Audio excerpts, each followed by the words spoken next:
இயேசுவில் பிரியமான சகோதர சகோதரிகளே, இன்றைய நாளில் நாம் நற்கருணை நாதரிடம் நம்மை காத்து வழி நடத்தும் நம் இறைவனிடம் இந்த கொரோனா காலத்தில் அவர் நம்மை இந்த கொள்ளை நோய் நின்று தப்புவித்து நமக்கு நலமான வாழ்வையும் பாதுகாப்பையும் தந்து ஆசிர்வதிக்க இதோ இந்த வேளையிலே நாம் ஆண்டவருடைய பிரசன்னத்திலே குழுமி இருக்கிறோம். தந்தை மகன் தூய ஆவியாய்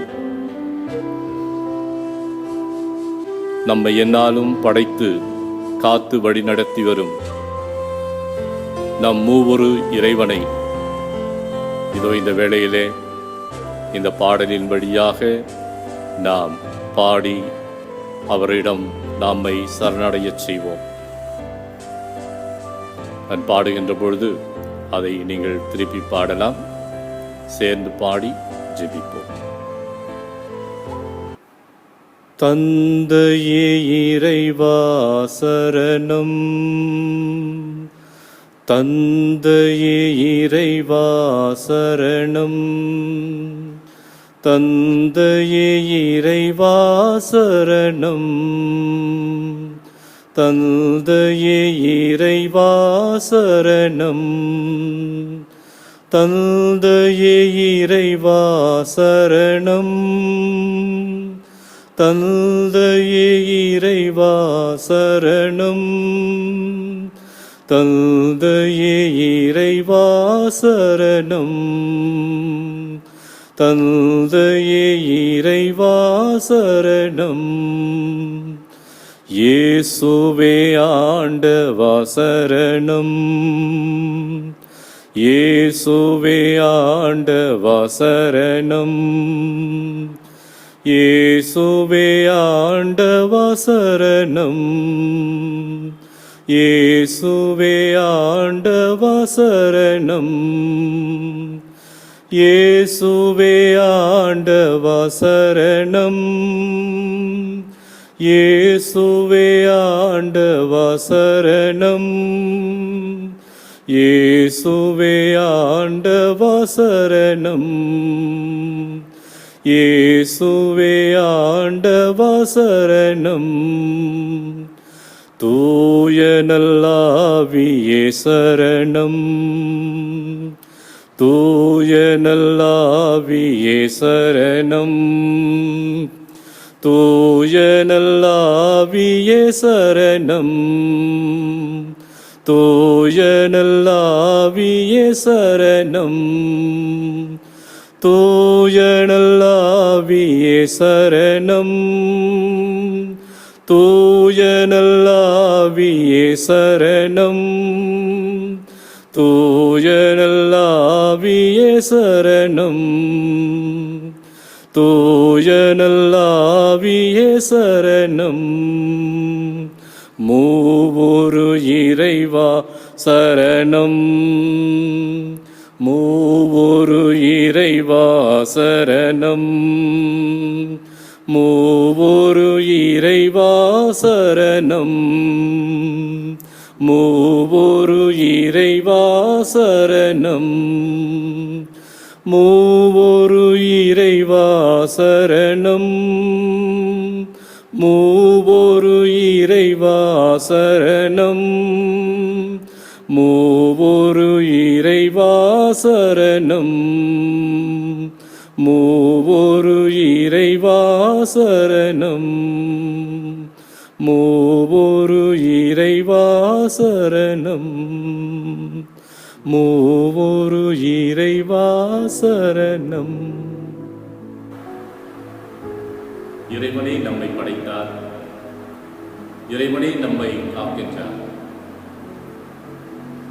அவர் நம்மை அழிக்கின்ற தேவன் அல்ல, நம்மை வாழ்விக்கின்ற தேவனாக இருக்கிறார்.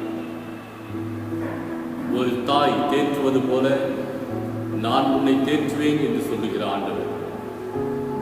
தாய் மறந்தாலும் நான் உன்னை மறவேன் என்று தாய் போல நம்மை நேசிக்கின்ற இறைவன் நம் இறைவன்.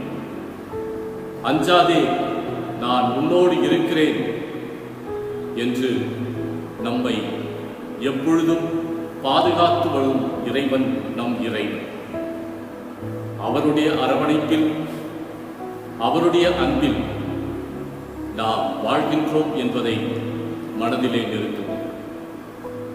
இதோ நம் இறைவன் நமக்கு வாழ்வு தருபவராக, அந்த வாழ்வின் நிறைவை நாம் அடைவதற்காக தன்னுடைய உயிரையும் தருகின்ற இறைவனாக அவர் இருக்கிறார் என்பதை நமக்கு இதோ இந்த நற்கருணை வடிவிலே நமக்கு இறைவன் உணர்த்துகின்றார்.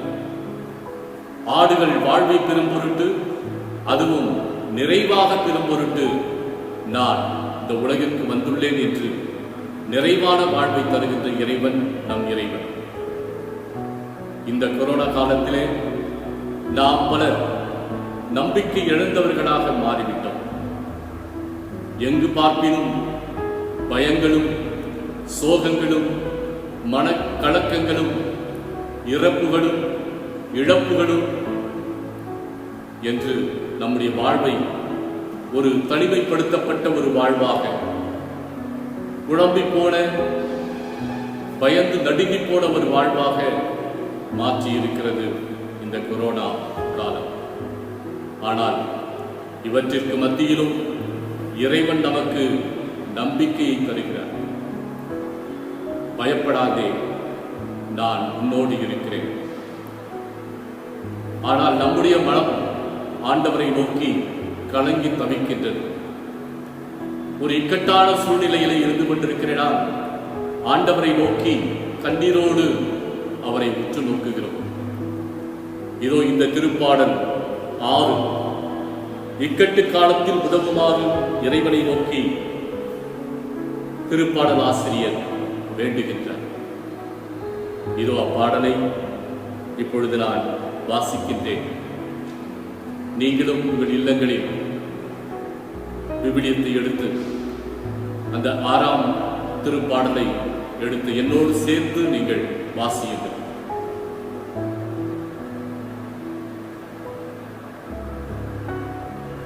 திருப்பாடல் 6.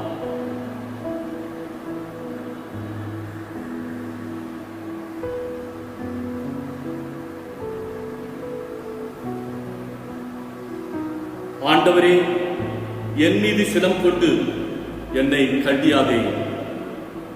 என் மீது கடும் சீற்றம் கொண்டு என்னை தண்டியாதே. ஆண்டவரே, எனக்கு இரங்கும், ஏனெனில் நான் தளர்ந்து போனேன்.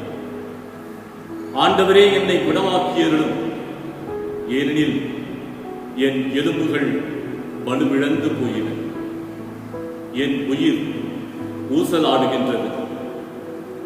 ஆண்டவரே, இந்நிலை எத்தனை நாள்?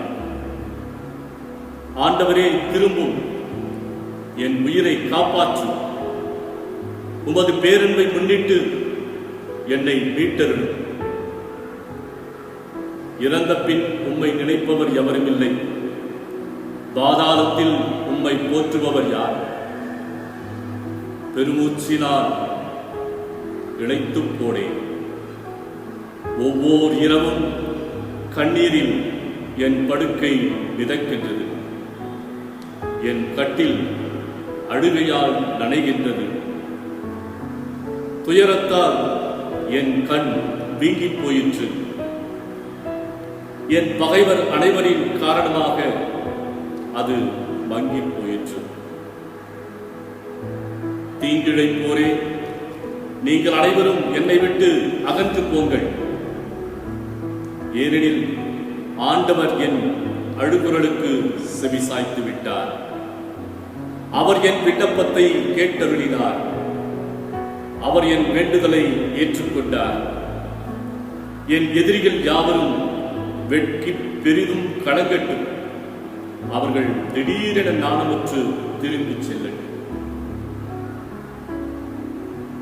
நம்முடைய மனவேதனையும் இப்படிப்பட்ட ஒரு வேதனையோடு தான் இருக்கிறது என்பது நம் அனைவருக்குமே தெரியும். ஆனால் ஆண்டவர் நம் குரலை கேட்கின்றார். ஆண்டவர் நம் குரலை கேட்கின்றார். ஆண்டவர் நம்மை பார்க்கின்றார்.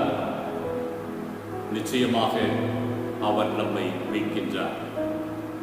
இந்த கொரோனா காலத்திலே ஆண்டவர் நமக்கு ஒரு புதிய வாழ்வை நிச்சயமாக தருவார் என்ற அந்த நம்பிக்கையோடு ஆண்டவரை உற்று நோக்கி அமைதியாக ஜெபிப்போம்.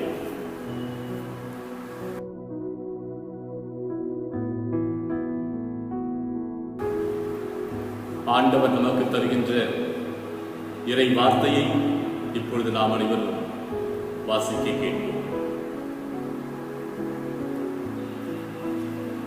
மத்தேயு நற்செய்தி 4ஆம் அதிகாரம் 35 முதல் 41 வரை. உங்களுடைய விவிலியத்திலே எடுத்துக்கொள்ளுங்கள். மத்தேயு நற்செய்தி 4ஆம் அதிகாரம் 35 முதல் 41 வரை. ஆண்டவர் உங்களோடு இருப்பாராக. உம் ஆன்மாவோடும் இருப்பாராக. அன்றொரு நாள் மாலை நேரம் இயேசு சீடர்களை நோக்கி, அக்கரைக்கு செல்வோம் வாருங்கள் என்றார். அவர்கள் மக்கள் கூட்டத்தை அனுப்பிவிட்டு படகில் இருந்தவாறே அவரை கூட்டி சென்றார்கள். வேறு படகுகளும் அவருடன் சென்றன. அப்பொழுது ஒரு பெரும் புயல் அடித்தது. அலைகள் படகின் மேல் தொடர்ந்து மோத அது தண்ணீரால் நிரம்பிக் கொண்டிருந்தது. அவரோ படகின் பிற்பகுதியில் தலையணை வைத்து தூங்கிக் கொண்டிருந்தார். அவர்கள், போதகரே, சாகப் போகிறோமே, உமக்கு கவலை இல்லையா என்று சொல்லி அவரை எழுப்பினார்கள். அவர் விழித்தெழுந்து காற்றை கடிந்து கொண்டார். கடலை நோக்கி, இறையாதே, அமைதியாயிரு என்றார். காற்று அடங்கியது. மிகுந்த அமைதி உண்டாயிற்று. பின் அவர் அவர்களை நோக்கி, ஏன் அஞ்சுகிறீர்கள்? உங்களுக்கு இன்னும் நம்பிக்கை இல்லையா என்று கேட்டார். அவர்கள் பேரச்சம் கொண்டு, காற்றும் கடலும் இவருக்கு கீழ்ப்படுகின்றனவே, இவர் யாரோ என்று ஒருவரோடு ஒருவர் பேசிக்கொண்டார்கள். ஆண்டவரின் அருள்வாக்கு. இறைவனுக்கு நன்றி. இறையேசுவில் அன்புக்குரியவர்களே, நாம் வாசிக்க கேட்ட நற்செய்தியில் இயேசு சீடர்களை நோக்கி மிகுந்த அக்கறையோடு அக்கறைக்கு செல்வோம் வாருங்கள் என்று அழைக்கின்றார். இறைவன் நம்முடைய வாழ்நாட்களில் கூட நம்மை அக்கறைக்கு அழைத்து சென்று கொண்டே இருக்கின்றார். நம்முடைய வாழ்க்கை பயணம் என்பது தொடர்ந்து கொண்டிருக்கிறது. அவர் அக்கறையோடு நம்மை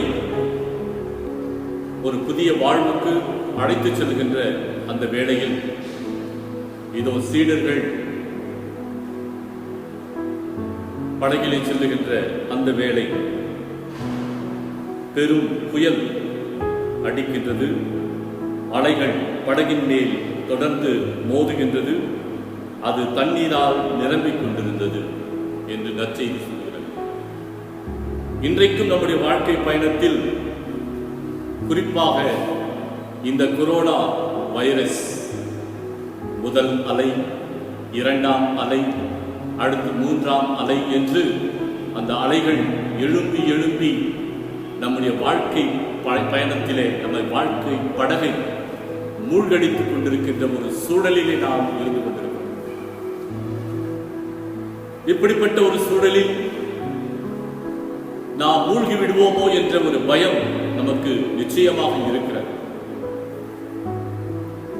ஆனால் இயேசுவின் பிரசன்னத்தை நாம் உணர்ந்து, இயேசுவே, இதோ நாங்கள் சாகப் போகிறோமே, உமக்கு கவலை இல்லையா என்று சீடர்கள் இயேசுவை நோக்கி கதறியது போல, இதோ ஆண்டவரை நோக்கி நாம் போதகரே சாகப் போகிறோமே, உமக்கு கவலை இல்லையா என்று சொல்லி ஆண்டவரை எழுப்புவோம். ஆண்டவருடைய பிரசன்னத்தை உணர்வோம். ஆண்டவருடைய வல்லமையிலே நம்முடைய நம்பிக்கையை வைப்போம். இதோ இயேசு அவர்களிடத்திலே கேட்கின்றார், இன்னும் உங்களுக்கு நம்பிக்கை இல்லையா? எத்தனை வந்தாலும் நான் உங்களோடு இருக்கிற போது உங்களுக்கு ஏதும் நிகழாது என்ற நம்பிக்கை உங்களுக்கு இல்லையா என்ற ஒரு கேள்வியை கேட்கிறார். அன்புக்குரியவர்களே, இந்த வாழ்க்கை போராட்டத்திலே இந்த கொள்ளை நோய் நம்மை தாக்கிக் கொண்டிருக்கின்ற வேளையிலே நம்முடைய உள்ளத்திலே நாம் கேட்க வேண்டிய கேள்வி, நான் இயேசுவின் மீது, என் ஆண்டவரின் மீது எத்தகைய நம்பிக்கையை நான் வைத்திருக்கிறேன்? அவர் மீது நம்பிக்கை கொண்டவர்களாக நாம் இருப்போம் என்றால் துணிவோடு எதையும் நம்மால் எதிர்கொள்ள முடியும். நம்முடைய வாழ்க்கை பயணம் அலைகளால் மூழ்கடிக்கப்படுகின்ற ஒரு சூழல் வருகிறது. ஆனால் நாம் அழிந்துவிட மாட்டோம். இதோ ஆண்டவர் எழுந்து கடலை கடிந்து கொண்டார், காற்றை கடிந்து கொண்டார். கடலை நோக்கி இறையாதே, அமைதியாய் இரு என்றார். காற்று அடங்கியது, மிகுந்த அமைதி உண்டாயிற்று. அதனால இந்த வேளையிலே நாம் ஆண்டவரின் மீது நம்பிக்கை கொண்டவர்களாக, ஆண்டவரே என்று அவரை பற்றிக் கொள்வோம். இதோ ஆண்டவர் காற்றை கடிந்து கொள்வார். பேர் அமைதி நம்முடைய வாழ்க்கையிலே, மிகுந்த அமைதி நம்முடைய வாழ்க்கையில் இறைவன் தருவார் என்ற நம்பிக்கையோடு இதோ ஆண்டவரை நாம் உற்று நோக்குவோம். அங்கே மிகுந்த அமைதி உண்டாயிற்று. ஆண்டவர் மீண்டும் கேட்கிறார், ஏன் அஞ்சுகிறீர்கள்? உங்களுக்கு இன்னும் நம்பிக்கை இல்லையா? ஏன் அஞ்சுகிறீர்கள்? உங்களுக்கு இன்னும் நம்பிக்கை இல்லையா? சொல்வோம், ஆண்டவரிடத்தில் சொல்வோம், ஆண்டவரே, அன்று சீமோன் பேதுரு சொன்னது போல எங்களது நம்பிக்கையை மிகுதியாகும். நாங்கள் குறைவான விசுவாசம் உள்ளவர்கள், எங்கள் நம்பிக்கையை மிகுதியாகும் என்று ஆண்டவரிடத்தில் கேட்போம். அவர் சொன்னது போல, ஏன் அஞ்சுகிறீர்கள்? இன்னும் உங்களுக்கு நம்பிக்கை இல்லை. சொல்வோம், ஆண்டவரே, உம்மை தவிர எங்களுக்கு வேறு நம்பிக்கை இல்லை. உம்மை தவிர எங்களுக்கு வேறு கதி இல்லை. உம்மை தவிர எங்களுக்கு வேறு பலமில்லை. நீரே எங்களை காக்கின்றவர், நீரே எங்களை வாழ்விக்கின்றவர். உம்முடைய கரங்களிலே எங்களுடைய வாழ்க்கையை நாங்கள் ஒப்புக் கொடுக்கிறோம். உம்மீது நாங்கள் நம்பிக்கை வைக்கிறோம். எங்கள் நம்பிக்கையை அதிகப்படுத்தும் என்று சொல்லியிருக்கிறோம். அன்புக்குரியவர்களே, பழைய வண்ணாரப்பேட்டை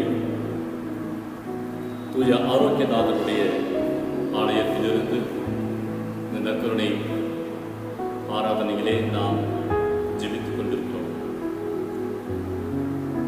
இந்த ஆலயத்தின் பாதுகாவலராக இருக்கின்ற தூய ஆரோக்கியநாதர் கொள்ளை நோய்களிலிருந்து நம்மை விடுவிக்கின்ற, அதற்காக வல்லமையோடு பரிந்து பேசுகின்ற வேளையில் அவருடைய பரிந்துரையை ஆண்டவர் திரு பிரசன்னத்திலே நாம் மன்றாடி இந்த ஜெபத்தை நாம் ஜெபிப்போம். தூய ஆரோக்கியநாதரே, நோயாளிகளை குணப்படுத்துவதற்காக கொள்ளை நோய் பரவியிருந்த ஊர்களுக்கு தேவரீர் இறையன்பின் உற்சாகத்தால் வருந்தி பயணம் செய்தீர். உமக்கே அந்த வியாதி நேரிட்ட விதத்தில் உமது நம்பிக்கை தோழனாயிருந்த கொடிய மிருகத்தால் தேற்றரவு அடைந்தீர். இத்துன்ப காலத்தில் தேவரீர் எங்கள் பேரில் இறங்கி எங்களுக்காக மன்றாடி உதவி புரிந்தருளும். இப்போது எங்கள் மேல் வந்திருக்கும் இந்த பயங்கரமான தேவ கோபாக்கினையை முழுதும் அகற்ற இரக்கமுள்ள திவ்ய மீட்பிரிடத்தில் எங்களுக்காக மனு பேசியருளும்.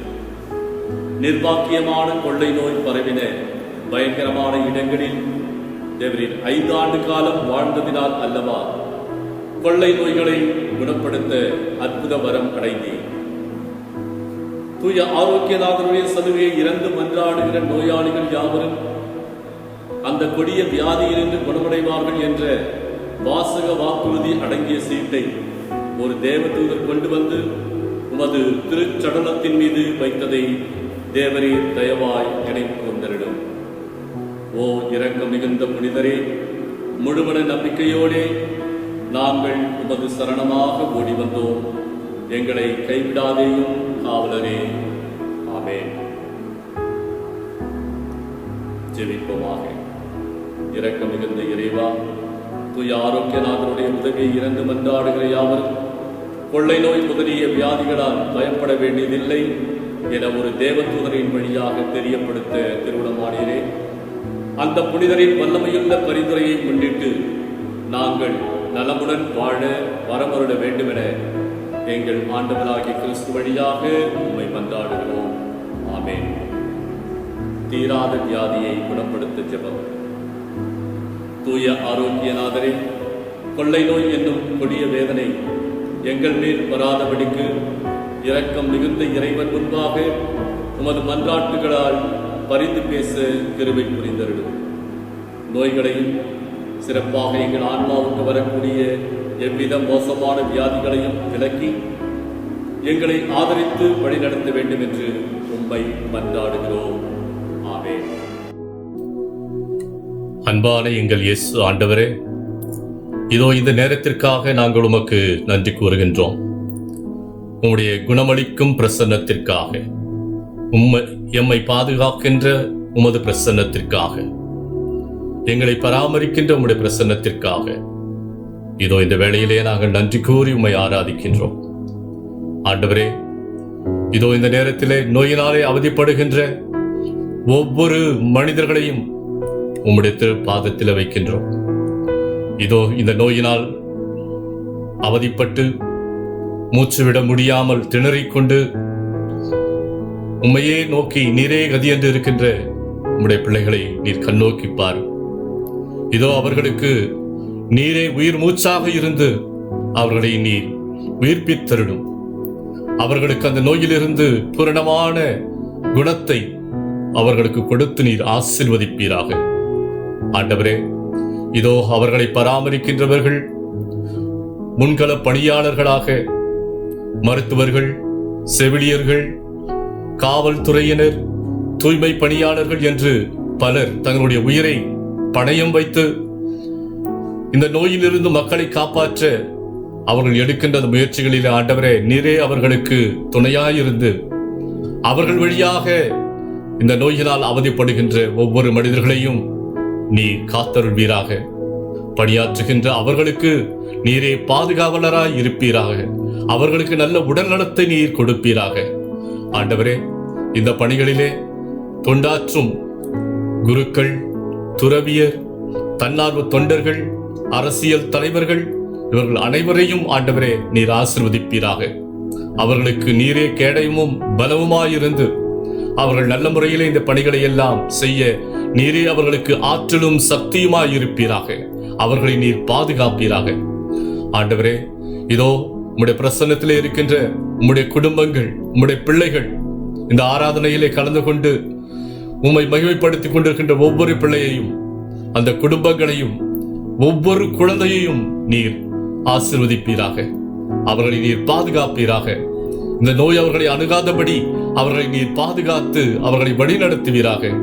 நீரே அவர்களுக்கு கேடயமும் கவசமுமாயிருந்து அரணும் கோட்டையுமாயிருந்து அவர்களை எல்லா விதத்திலும் நீர் பாதுகாத்து இந்த நோய் அவர்களை தாக்காதபடி அவர்கள் நல்ல உடல்நலத்தோடு வாழ நீர் கிருபை செய்வீராக.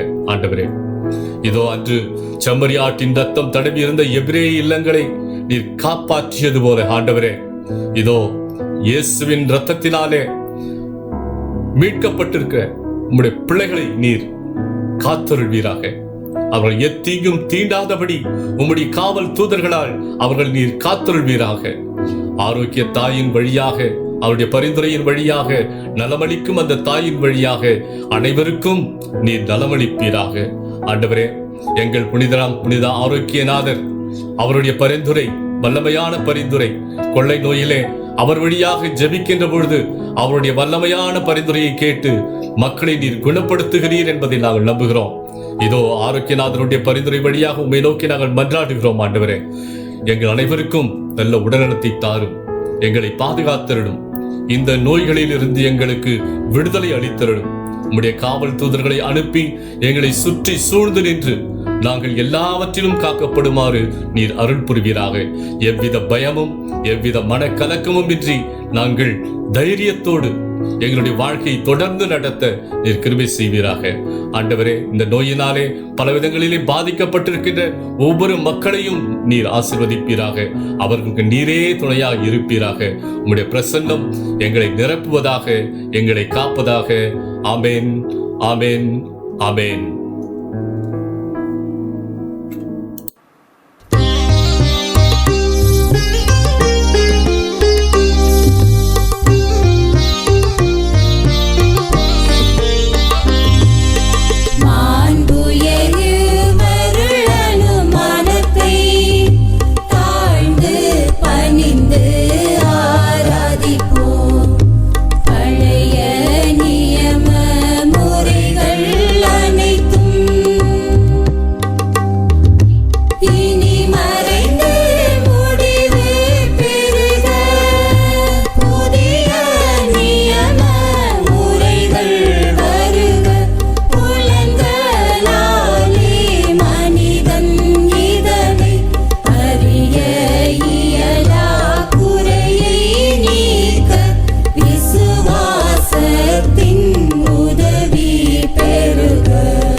மன்றாடுவோமாக. இறைவா, இந்த வியப்புக்குரிய திருவருட்சாதனத்திலே உம்முடைய திருப்பாடுகளின் நினைவை எங்களுக்கு விட்டுச் சென்றீர். உமது திருவுடல், திரு ரத்தம் இவற்றின் மறைப்பொருளை வணங்கும் நாங்கள் உம் மீட்பின் பலனை இடைவிடாமல் அனுபவிக்க அருள் புரியுமாறு உம்மை மன்றாடுகின்றோம். என்றென்றும் வாழ்ந்து ஆட்சி செய்கின்றவர் நீரே. ஆமென்.